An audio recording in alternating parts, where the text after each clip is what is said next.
One area where many students need help is writing effective transitions. So I'm going to pull two pieces from similar essays and show what I'm seeing and show ways that I would fix them. I don't know that there's a specific strategy, but once you see what I've done here, perhaps you'll be able to see how you can fix this in your own writing, or at least address this in your own writing.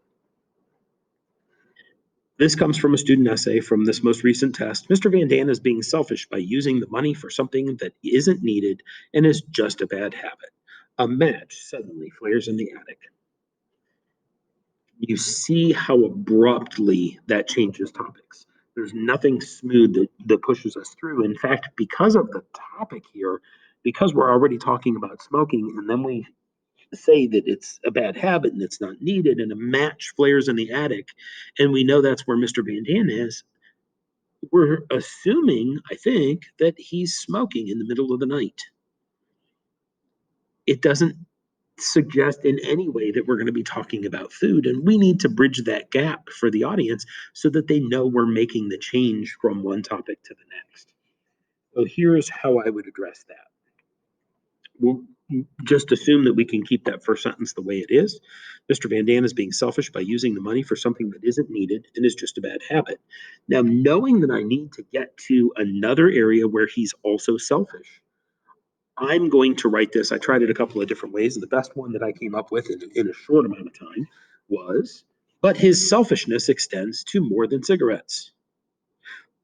And then I move into the following month. Mr. Van Daan is seen stealing from the cupboard where the food is stored.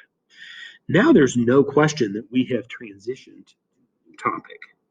And I've done that with the words you see in yellow there. I've connected the idea of his selfishness with food to his selfishness with, or I'm sorry, with cigarettes to his selfishness with food.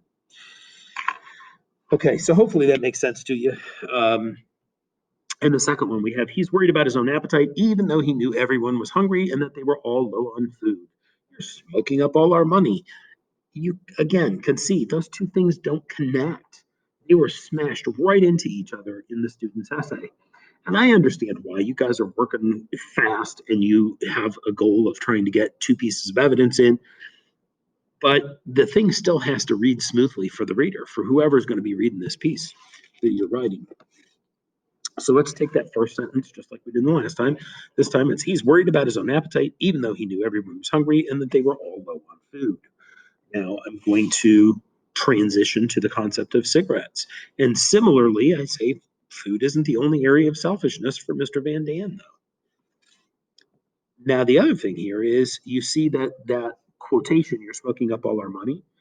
That quotation is a sentence by itself. And we said we want to integrate our quotations into our own sentences.